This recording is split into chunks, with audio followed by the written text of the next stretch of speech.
اللهم صل وسلم وبارك وزيد على ذا النبي الكريم. لا إله إلا الله.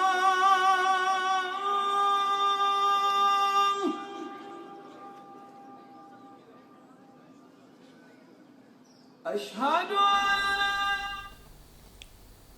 Chers téléspectateurs, Assalamu alaikum wa rahmatullahi wa barakatuh. Louange à Allah, Seigneur de l'univers, que la paix et le salut soient sur le sceau de messager, Mohammed, fils d'Abdullah, sur sa famille, ses fidèles compagnons et sur tous ceux qui œuvrent pour le bien-être de l'islam jusqu'au jour de la résurrection. Chers téléspectateurs, une fois de plus, merci d'être très nombreux devant votre télévision pour suivre votre émission Comprendre l'islam. Et Comprendre l'islam aujourd'hui, nous continuons toujours sur les actes annulatifs de l'islam. Et nous avons commencé ces émissions, ça fait déjà pratiquement 4 semaines. Et vu l'importance de ce sujet, et nous avons jugé inutile, très utile, nous avons jugé utile, je voulais dire, de continuer pour terminer ces 10 actes qui annulent l'islam. Et aujourd'hui, nous recevons notre cheikh toujours, Cheikh Soaleh, qui est avec nous au plateau. Et nous allons continuer sur ces 10 actes qui annulent l'islam. Et j'espère que nous avons déjà eu à citer jusqu'à 7, si je ne me trompe pas. Et il va nous rappeler très rapidement les 10 actes déjà que nous avons cités avant de continuer sur les 3 actes qui nous restent. Cheikh Soaleh, assalamu alaikum wa rahmatullahi wa barakatuh. Wa alaikum salam wa rahmatullahi wa barakatuh. Naam, tafadhal. Bismillah ar-Rahman ar-Rahim. Alhamdulillahi rabbil alamin. والصلاة والسلام الأتمان والأكملان على خير خلق الله نبينا محمد وعلى آله وأصحابه ومن تبعهم بإحسان إلى يوم الدين وبعد. Chers frères téléspectateurs, nous avons commencé les annulatifs. Donc nous avons cité parmi les annulatifs, on avait dit que c'est 10 les plus répandus. Et ce que nous avons déjà cité, le premier, le fait d'associer quelque chose ou quelqu'un avec Allah dans son adoration, c'est ce qu'on appelle ash-shirku fi ibadatillah. Le second, donc, c'est le fait de placer entre nous et Allah des intermédiaires d'adoration, qu'il invoque ou qu'il demande secours ou encore qu'il place confiance et s'en remet à lui. Et nous avons dit que c'est de la mécréance par l'unanimité des savants. Troisième acte, c'est lui qui ne juge pas mécréants les associateurs, ou bien doute au sujet de leur mécréance, ou encore rend authentique la voie sur laquelle ils sont alors mécréants. Quatrième point, et c'est lui qui a la conviction qu'une autre voie que celle de Muhammad sallallahu alayhi wa sallam est plus parfaite que sa guidée, ou bien que le jugement d'autrui est meilleur que son jugement, à l'instar de celui qui préfère le jugement des tawarites, des rebelles, à son jugement. Alors nous avons dit qu'il est aussi mécréant par unanimité. Le cinquième point, c'est celui qui a une repulsion, l'aversion, la haine au sujet d'une chose que le messager, à lui la paix et le bénéfice d'Allah subhanahu wa ta'ala a apporté, est mécréant même s'il pratique la chose en question. Et le sixième point, c'est donc celui qui se moque et se raille d'une chose faisant partie de la religion du messager d'Allah, à lui la paix et la bénédiction, et qui se moque de la récompense d'Allah ou encore de son châtiment, est mécréant. Et nous avons dit cela par unanimité des savants aussi. Le septième point, c'était la sorcellerie. Et parmi ces formes, nous avons cité ce qu'on appelle as-sarf et al-atf, et on avait expliqué en long et en large les émissions passées. As-sarf, c'était donc le fait de créer la désunion ou encore s'aimer, la désunion entre deux personnes qui s'aiment. Et al-atf, c'est donc la séduction. Détourner le cœur d'une personne et qui n'aimait pas une telle personne, et on va l'ensorceler pour aimer. C'est ce qu'on appelle la séduction. Voilà les 7 points que nous avons eu déjà à citer parmi nos émissions. Inch'Allah. Alhamdulillah, chers téléspectateurs, vous venez là de suivre très rapidement le résumé des 7 points qui ont été déjà développé par notre invité. Et aujourd'hui, par la grâce d'Allah subhanahu wa ta'ala, nous allons entamer les 3 actes annulatifs qui restent. Et je redonne la parole à notre invité pour le 8e acte qui annule l'islam. Le 8e acte, c'est donc ce que nous appelons en arabe Mudaharatul mushrikina wa mu'awanatuhum ala al-muslimin. C'est-à-dire le fait de celui qui soutient, par exemple, apporter son soutien aux associateurs, leur venir en aide contre les musulmans, et cela fait partie des actes annulatifs de la foi. C'est-à-dire quelqu'un qui soutient les associateurs, les mécréants, pour attaquer ou encore faire du mal aux musulmans, bien qu'il a attesté sa foi, mais il va s'unir avec ceux qui ne sont pas, qui sont des associateurs, qui sont des mouchrikoun, et ils vont s'attaquer aux musulmans. Et cela est tiré du verset d'Allah subhanahu wa ta'ala de la sourate 5, si je ne me trompe pas, Al-Ma'ida, chapitre 5, verset 51, où Allah nous dit وَمَنْ يَتَوَلَّهُمْ مِنْكُمْ فَإِنَّهُ مِنْهُمْ إِنَّ اللَّهَ لَا يَهْدِي الْقَوْمَ الظَّالِمِينَ.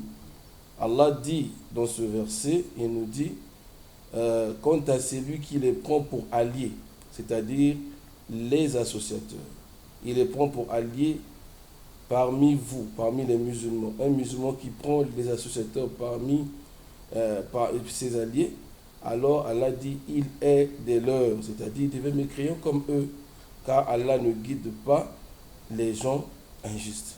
Voilà le 8e point, d'une manière résumée, sur les annulatifs de la foi. Oui, avant d'avancer, surtout sur ce 8e point qui est très intéressant, et pour ne pas qu'il y ait plus d'ambiguïté, le fait de prendre un allié mécréant ou non mécréant, et cela d'une manière générale, ou bien par exemple on peut avoir des transactions en dehors de matière religieuse, par exemple en dehors du domaine d'adoration.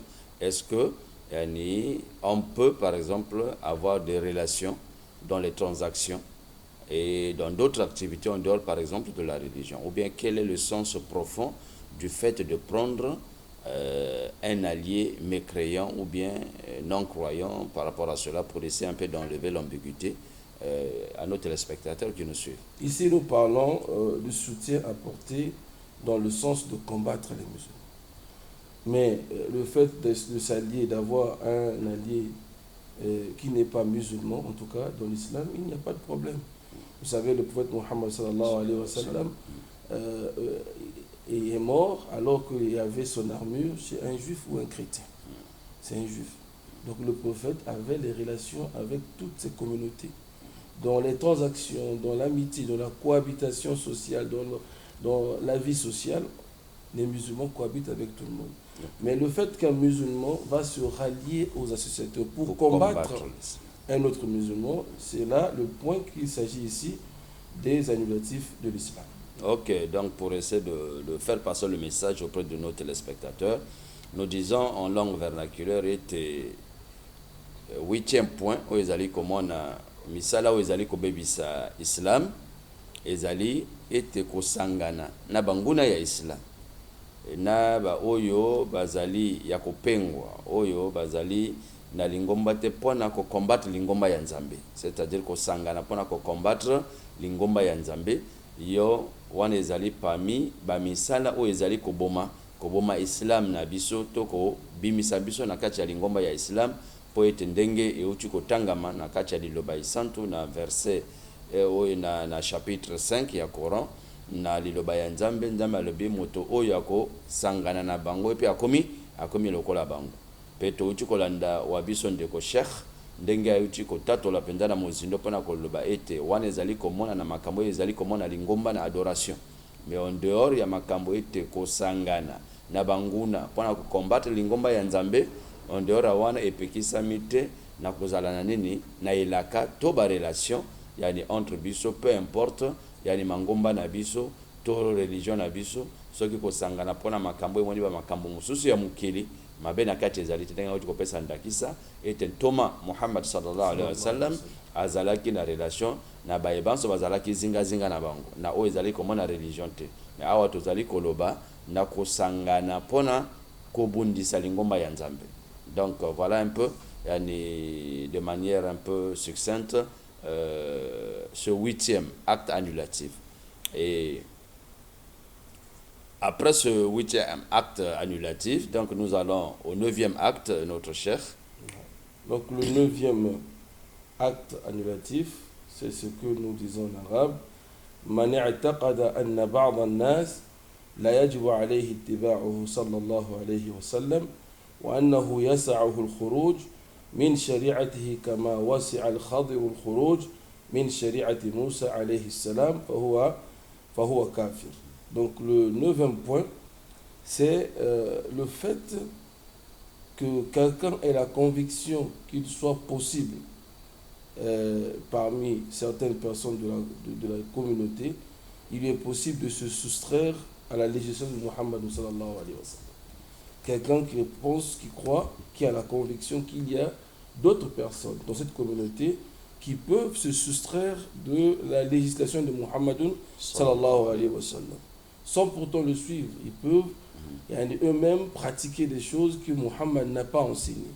Légiférer d'une manière générale, qu'il a aussi la capacité de légiférer ce que le prophète Muhammad sallallahu alayhi wa sallam n'a pas légiféré, comme cela fut le cas de Khadir, celui que Moussa était parti à sa compagnie pour chercher la science qu'Allah avait enseignée à ce prophète qu'on appelait Khadir, dont la parole de la grande majorité des savants musulmans disent que Khadir était un prophète. D'autres disent qu'il était un allié d'Allah, un waliullah. Mais la grande majorité des savants disent que Khadir était un prophète que Moussa alla à sa compagnie pour chercher la science. Et celui qui pense que Khadir était sorti, puisque Khadir n'était pas lié à la législation de Moussa, il était un prophète quelque part, il avait sa propre législation.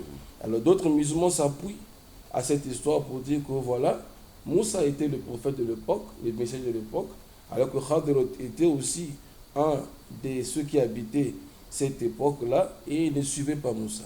Et ils disent que dans la communauté de Muhammad, il y a aussi des gens qui peuvent atteindre ce niveau, ne pas suivre Muhammad et faire ce qu'ils veulent de leur propre gré.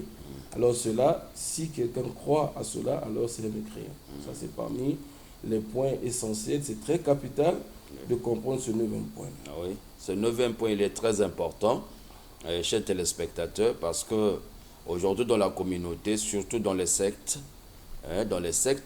qui se réclament de l'islam, et on a tendance à diviniser parfois les responsables de ces sectes-là. Et ils arrivent à innover même. Ils innovent, n'est-ce pas, des adorations qu'on ne retrouve pas, n'est-ce pas, dans la législation de Muhammad sallallahu alayhi wa sallam. Et ils trouvent que c'est bon. Et d'autres vont aller même jusqu'à inventer même un autre prophète, par exemple, après Muhammad sallallahu alayhi wa sallam, capable de faire quoi? De légiférer pour eux. Donc je pense que cela est très important, ce 9e point, que nous sommes régis en tant que musulmans par cette législation que Allah a révélée à Muhammad sallallahu alayhi wa sallam. Donc, cette législation doit concerner et gouverner l'ensemble des musulmans. Aucun musulman ne peut se soustraire pour prétendre dire que lui, il peut être au-delà, par exemple. Non, cette loi-là, c'est vrai, Dieu l'a dit, le prophète l'a dit, mais lui, en tant que peut-être un chef de secte ou bien, je ne sais pas, une personnalité, un gourou, et il est au-delà de cela, on lui appliquera quelque chose d'exceptionnel.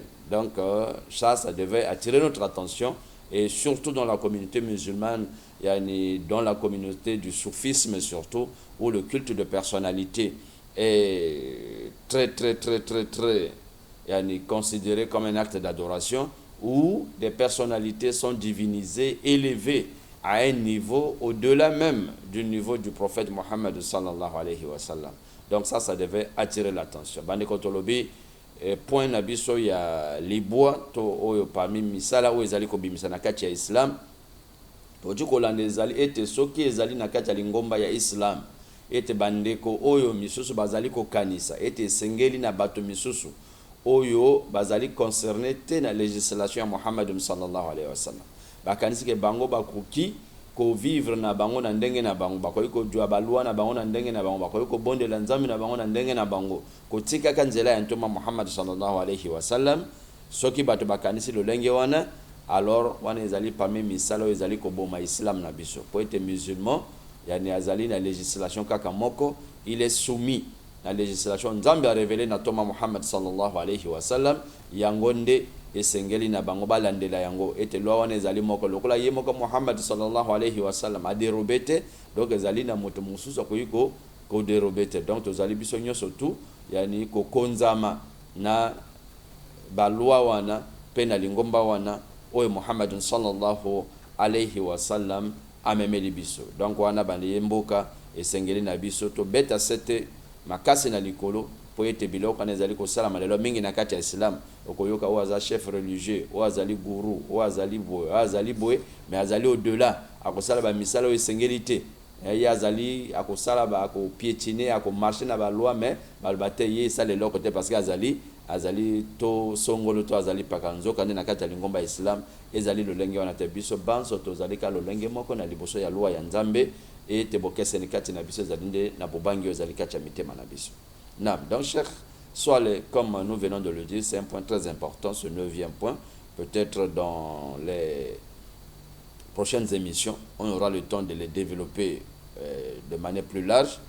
Mais en ce qui concerne le 10e point... Mais avant d'aller au 10e, il faudrait un peu donner des exemples pour des exemples explicités. Le 9e point, comme c'est un point très capital. Okay. Ce 9e point s'applique, comme vous venez de dire, aux sectes, certains sectes soufis qui prétendent que leurs gourous prétendent qu'ils ont atteint le degré de la certitude. Ils disent que nous avons atteint ce degré de la certitude et toute personne qui atteint ce degré n'est pas obligée de suivre la législation de Mohammed. Et ils interprètent mal le verset où Allah dit « Wa'abud rabbaka hatta yatiyaka al-yaqin » et adore ton Seigneur jusqu'à ce que te vienne la certitude. Pour eux, la certitude c'est un degré que lorsque nous atteignons ce degré-là, nous sommes maintenant libérés des obligations de la religion. Alors que lorsqu'on va se référer aux interprétations des compagnons du prophète Mohammed, et de lui-même, le prophète a interprété ce verset, le mot certitude ici signifie la mort. Donc Allah nous appelle ses serviteurs de l'adorer jusqu'à la mort, et non de l'adorer jusqu'à atteindre un degré qu'on appelle la certitude. Après cela, tu es libéré des obligations religieuses. Donc ce NAP ou bien cet annuatif s'applique à ces gens-là qui se disent des gourous qui ont déjà atteint le degré de la certitude, alors que la certitude dans le verset signifie la mort. Ok, là c'est un point très important, voilà pourquoi nous disons, et nous rappelons toujours que personne ne peut comprendre cette religion plus que le prophète Mohammed sallallahu alayhi wa sallam. Et personne ne peut le comprendre aussi mieux que les compagnons, ceux qui ont été autour de lui et qui ont vécu la révélation. Ils l'ont écrit même. Et donc, pour mieux comprendre cette religion, c'est d'être conforme au Coran, conforme à la Sunna et à la compréhension de nos prédécesseurs pieux. Et quiconque cherche à sortir au-delà de cela, comprendre sa religion, ou bien privilégier sa raison à la révélation, en ce moment-là, il va tomber dans l'égarement, comme nous l'avons dit. Il va se dire que non, il a atteint la certitude et en ce moment, il lui permet, n'est-ce pas, de vivre au-delà. Il devient un supra-homme et il n'a plus besoin de ses obligations. Mais s'il n'a plus besoin de ses obligations, en réalité, il veut dire qu'il est qui? Il n'est pas loin de Pharaon qui disait en arabe parce qu'il n'y a que Allah qui ne dépend pas de ses créatures. Mais lorsque toi, tu dis que toi, si tu ne dépends plus de qui que ce soit, tu deviens libre comme, je ne sais pas, un atome dans l'air, ça devient compliqué, qu'Allah nous donne la bonne compréhension. Okay. Et toujours dans le sens de corroborer ce 9e point, nous donner un exemple encore. Et ce 9e annulatif s'applique aussi au groupe qu'on appelle les Ahmadiyya. D'après cet annulatif, ils sont mécréants. Intéressant. Ils ne sont pas des musulmans. Pourquoi? Parce que nous avons un verset du Coran qui nous dit Ma kana Muhammad aba ahad min rijalikum walakin Rasulallah wa khatam an-nabiyyin wa kana Allahu bi kulli shay'in alim. Ce verset nous dit que Muhammad n'est le père d'aucun d'entre vous, mais il est le messager d'Allah et le sceau des prophètes. Allah nous dit que Muhammad est le sceau des prophètes. Lui-même, Muhammad, dans ses dires, il est venu nous expliquer qu'il n'y aura pas un prophète après lui. Alors, quand quelqu'un vient dire que moi, je suis un prophète, et je peux légiférer, alors nous disons c'est annulatif de la foi, s'applique sur lui. Voilà pourquoi, par unanimité des savants musulmans, ils disent que ce groupe qu'on appelle les Ahmadiyya, de leur vrai nom les Qadianiyya, sont des mécréants, parce que ces gens ils prétendent sortir de la législation de Muhammad et pire encore contredire le verset et les hadiths que Muhammad sallallahu alayhi wa sallam nous a laissé comme trésor. Donc, chers frères, cet annulatif est très important, que chacun doit se mettre en garde contre ces sectes égarées qui veulent dérober les gens du droit chemin que Muhammad sallallahu alayhi wa sallam nous a laissé. Et si nous comprenons bien, cher Soaleh, et dans cette religion qui est l'islam, malgré la diversité qu'il y a, dans les 73 groupes de l'islam, aucun de ces groupes n'a revendiqué l'existence d'un prophète après Muhammad sallallahu alayhi wa sallam. Et quelle que soit cette diversité, personne n'a prétendu dire que dans ces sectes des musulmans, les 73 dont a parlé le sceau de messager, personne. Et voilà pourquoi les savants disent que ce groupe Al-Kazaniya ou Ahmadiyya, comme on les appelle, ne font même pas partie de ces 73 groupes-là. Donc, par conséquent, ils ne doivent pas se revendiquer de l'islam, et raison pour laquelle, dans les pays d'Asie, ils sont persécutés en tant que des mécréants. Donc, je crois que cela devait interpeller également notre jeunesse et nos fidèles qui se laissent parfois emporter dans des sentiments et recevoir, accueillir n'importe quel groupe et adhérer au nom de l'islam. Donc ça, c'est très important, cet annulatif devait nous interpeller. Je viens de souligner un point très capital, le fait que tous les savants musulmans de toutes sectes confondues sont unanimes à dire que ce groupe ne fait pas partie de l'islam. Parce que le fait de prétendre qu'après le prophète Mohammed, il y a un autre prophète, sallallahu alayhi wa sallam, qu'il y a un autre prophète, ça a déjà fait partie des annulatifs de la foi. Après le prophète, il y avait des gens qui ont prétendu cela, que les compagnons du prophète ont combattu. Nous avons celui qu'on appelle Moussaïl al-Kadhab, lui il avait déjà prétendu qu'il était aussi prophète. Les Sahaba, les compagnons du prophète, les ont combattus. Al-Aswad al-Anasi, il y avait beaucoup.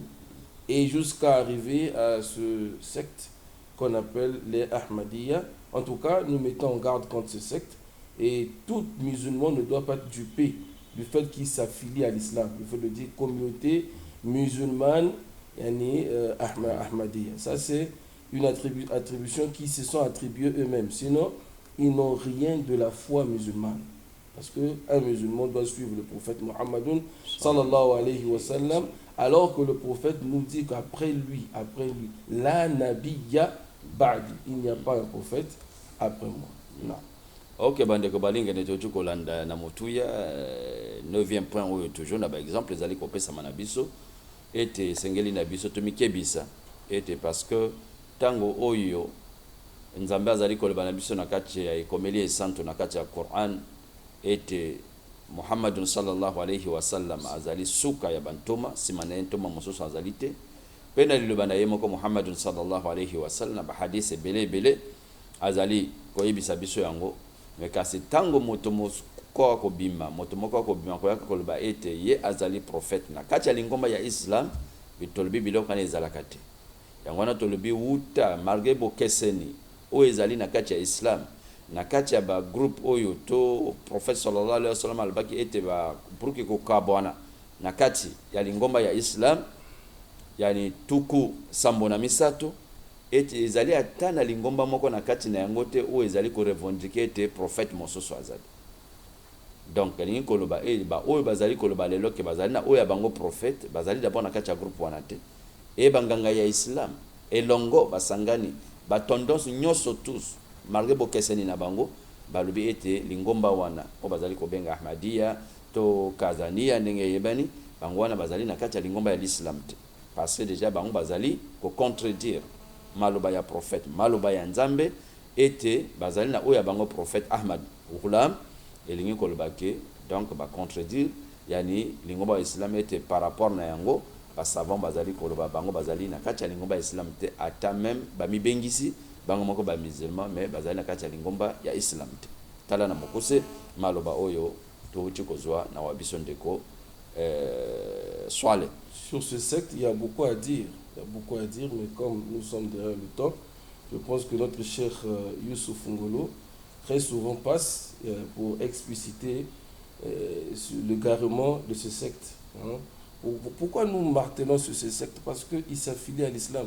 S'ils disaient qu'ils ne sont pas des musulmans, ils disaient que c'est une communauté comme ça, on ne devait pas parler de ce secte. Mais comme ils s'affilient à l'islam, il y a des âmes les pervers qui cherchent parfois à se repentir à l'islam, qui vont tomber dans leurs mains, croyant que c'est de l'islam, alors que ce n'est pas de l'islam. Donc, sans plus tarder, nous passons au 10e annulatif. Al-i'radu an dinillah, la ta'allamuhu wa la ya'malu bihi. Le 10e point, c'est donc de se détourner de la religion d'Allah Azza wa Jalla, de cette religion, le fait de se détourner de la religion d'Allah. Quelqu'un qui se convertit à l'islam, alors qu'il n'a pas appris l'islam, il n'a pas pratiqué, il n'a rien pratiqué de l'islam, mais il se dit toujours musulman. En tout cas, il est apostat chez les musulmans.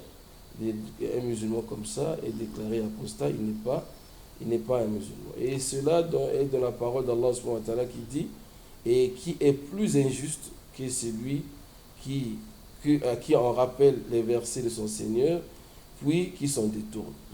Et Allah nous dit dans la fin du verset, certes, nous vengerons des criminels. Allah les appelait des criminels. Il dit dans ce verset, وَمَنْ أَظْلَمُ مِمَّنْ ذُكِّرَ بِآيَاتِ رَبِّهِ ثُمَّ أَعْرَضَ عَنْهَا إِنَّا مِنَ الْمُجْرِمِينَ مُنْتَقِمُونَ. Voilà donc le 10e annulatif et le dernier dans l'ordre que nous citons ici. Sinon, nous avons dit qu'il y a plusieurs annulatifs, mais ici nous avons cité les plus dangereux et les plus fréquents parmi les musulmans.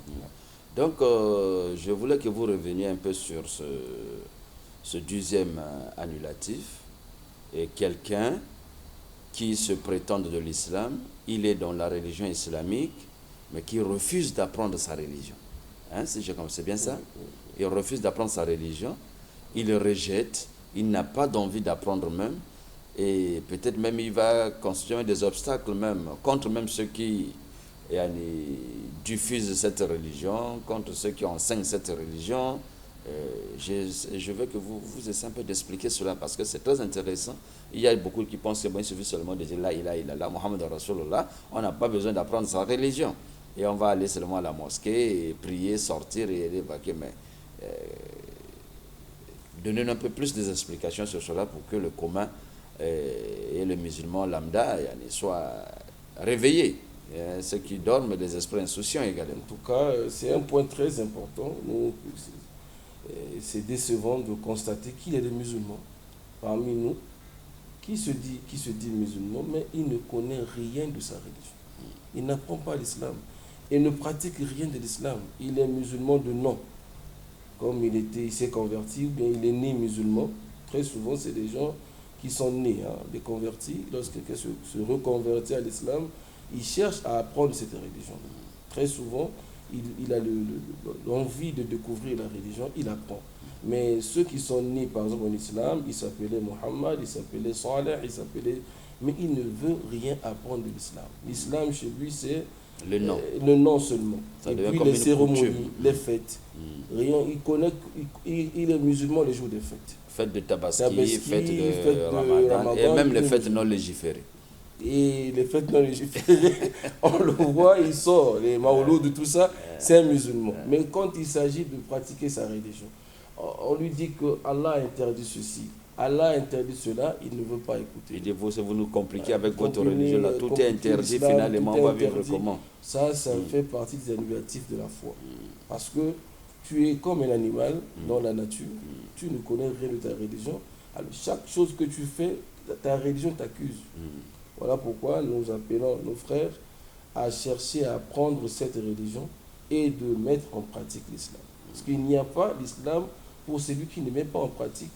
Lorsqu'on dit je suis musulman, ça veut dire je suis soumis à Allah. Mais quand tu es soumis à Allah, tu dois apprendre cette soumission. Sinon, c'est comme un chauffeur, un conducteur qui ne connaît pas le code de la route. Voilà pourquoi. Et il est là dans son véhicule, ça c'est un danger potentiel. C'est un danger. Oui. Voilà pourquoi nous disons que les ulama nous ont cité cela comme les annulatifs, comme un 10e point des annulatifs de la foi. Ça fait sortir quelqu'un de sa foi.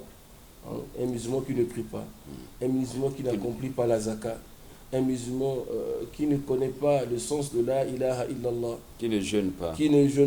Dès que le jeûne arrive, il crée des maladies. Des maladies. Je suis malade, j'ai l'estomac chronique. Alors qu'il n'a rien. En temps normal, il est bien. Donc, c'est un point très important. Chers téléspectateurs, vous venez là de suivre ce 10e acte annulatif très intéressant et qui concerne toutes les catégories, n'est-ce pas? Les hommes, les femmes, les enfants, les vieux. Le fait de rester ignorant dans sa religion. Et l'ignorance est la source de tous les maux aujourd'hui dans la religion d'Allah. L'extrémisme, le fondamentalisme, le terrorisme, tout cela n'est que le fruit de l'ignorance. Parce que lorsqu'on ne comprend pas sa religion, tel que je l'ai dit, vous prenez quelqu'un qui ne connaît pas le code de la route et le voilà, vous lui donnez le volant par exemple. Mais qu'est-ce qu'il ne va pas commettre? C'est un grand danger et on est dans la circulation. Et c'est quelqu'un qui ne connaît pas la médecine, vous lui donnez des seringues et des injections, des produits pharmaceutiques. Qu'est-ce qu'il ne va pas faire? Donc tout cela devait nous interpeller à chercher à apprendre notre religion. Plus nous apprenons notre religion, plus la religion deviendra facile et plus nous serons à l'abri, n'est-ce pas, des groupes fallacieux qui émergent par-ci par-là pour chercher les brebis égarées et injecter leur venin, n'est-ce pas, de fondamentalisme, de l'extrémisme. Ils en profitent de l'ignorance. Et vous allez voir tous les sectes, tous les groupes qui cherchent, même les groupes dont nous parlons tout à l'heure, Al-Kazaniya ou Ahmadiyya, ils vont toujours dans les milieux où ils savent que l'ignorance est là. Les gens n'ont pas appris, ils ne connaissent rien et ils se présentent. Ils présentent et facilement, les esprits faibles, ignorants qu'ils sont, ils font quoi? Ils adhèrent. Mais un esprit qui est déjà éveillé, qui a appris un peu la religion seulement, dès qu'il connaît seulement, ne fût-ce que le premier pilier, j'atteste qu'il n'y a qu'un seul Dieu unique et que Mohammed est son messager, et que dès que quelqu'un viendra lui dire qu'il y a un autre prophète, ça va l'éveiller et ça va interpeller sa conscience. Donc nous devons nous atteler à apprendre notre religion. Dieu merci, aujourd'hui, tous les moyens sont à notre disposition pour apprendre. Il suffit seulement de s'organiser, prendre son temps et prendre des rendez-vous, passer avec nos mashayikh, avec nos cheikhs, avec nos enseignants qui sont là. Et ils vont nous aider, surtout qu'aujourd'hui, ces cours-là sont publiés à travers les réseaux sociaux. Les cheikhs publient les cours de Jazakumullah Khair. Et de partout. Tu peux être là, tu suis un autre cheikh dans un autre pays. Essentiel de choisir que c'est un secte de la manhaj, c'est-à-dire celui qui est dans la méthodologie et sur le chemin de Muhammadun sallallahu alayhi wa sallam. Donc pour chercher à atterrir, je voulais revenir sur le 7e point que vous avez eu à développer sur la sorcellerie. Et vous avez parlé de atf et puis de sarf. Et parce qu'aujourd'hui, je voulais que vous reveniez un peu sur cela. Parce que les gens posent des questions. Quelqu'un qui veut épouser une femme et cette femme-là ne l'aime pas. Et il ne l'aime pas et il va passer par des méthodes maléfiques, n'est-ce pas? pour attirer cette femme-là. Mais quelle est la sentence de cela? Parce que les gens sont dans la confusion. Et ça ne fait pas 2, 3 ou 4 jours, quelqu'un nous a posé également cette même question-là. Il aime cette fille-là, il aime cette femme-là, mais malheureusement que cette fille-là ne veut pas.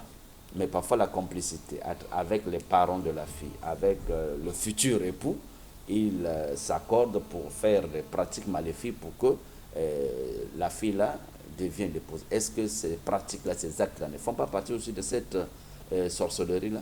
Nous avons expliqué cela. Nous avons dit que c'est ce qu'on appelle le atf, parce que beaucoup de ces charlatans, ceux qui se disent des marabouts, disent ça, que le Coran nous parle de séparer entre deux personnes qui s'aiment. Mais le Coran ne parle pas d'unir. Nous avons dit que le Coran est expliqué par le prophète Mohammed sallallahu alayhi wa sallam. Le prophète, dans un récit authentique, nous dit Inna ruqa wa tiwalata wa tamaim shirk. Il dit le fait d'attacher des amulettes maléfiques et des incantations maléfiques, aussi le fait de séduire une femme par des séductions magiques. Le fait a dit cela fait partie du polythéisme. Nous avons dit la fois passée, c'est le coufre même, c'est de la mécréance de prendre le nom de la femme, le nom de sa maman, et puis aller écrire, mettre des choses, et brûler des choses jusqu'à ce que la femme qui n'aimait pas commence à aimer. Alors ça, c'est de la mécréance. Tout musulman qui fait cela, il doit savoir qu'il est tombé dans les actes annulatifs de la foi de l'islam qu'on appelle as-sihru. C'est de la magie, c'est de la sorcellerie. Ok, nakanisi bande ko balingani wolandi na muzindo penza maloba oyo ndenge tolobi moselebende ndenge babenga kango ete ezali biloko esengeli te na kati ya lingomba ya Nzambe. Islam ezali kopekisa yango, yani libala ezali bolingo.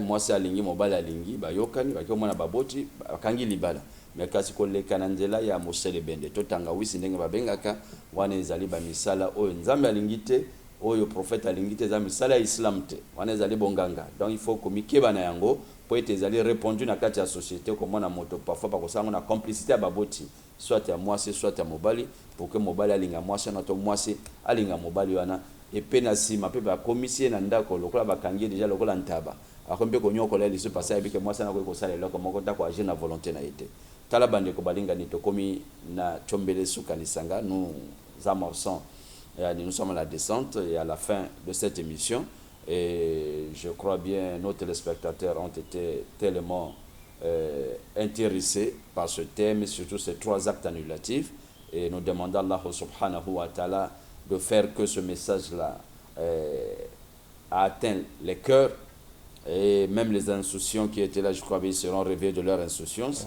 Et surtout que nous avançons lentement mais sûrement vers le mois béni du Ramadan. Nous sommes pratiquement à 2 semaines, si Allah nous garde, et nous demandons à Allah, par ses noms les plus exaltés, et ses noms les plus beaux noms et ses attributs les plus exaltés, de nous épargner de cette pandémie. Amen. Et de nous protéger contre cette pandémie et de protéger notre pays et l'ensemble des pays du monde de cette pandémie. Amen. Afin que les activités redeviennent anormales, afin que nous adorions notre Seigneur comme il se doit. Amen. Et chaque musulman, là où il est, là où il se trouve, qu'il ne cesse pas d'invoquer Allah et de demander à Allah pour qu'avant l'avènement du Ramadan, que ces mesures qui restrictives soient élevées, que la pandémie disparaisse. Amen. Et que la liberté des cultes redevienne comme avant cela. Amen. Et pour que notre pays aille de l'avant. Et nous disons Assalamu alaikum wa rahmatullahi wa barakatuh wa akhir dawana subhanaka Allahumma bihamdika wa nashhadu an la ilaha illa anta nastaghfiruka wa natubu ilaik. Inch'Allah dimanche prochain, si Allah nous garde, et que de bonnes choses à toute la famille. Assalamu alaikum wa rahmatullahi wa barakatuh. Assalamu wa rahmatullahi wa barakatuh. Barakallahu fiik. Wa iyyakum.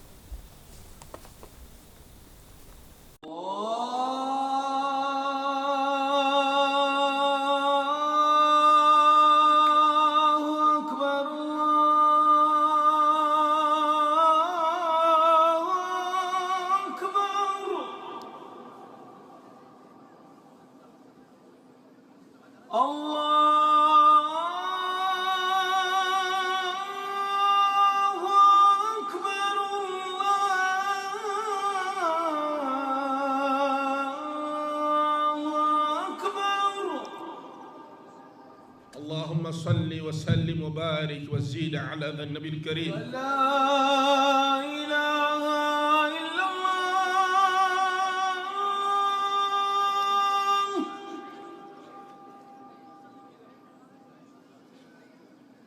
أشهد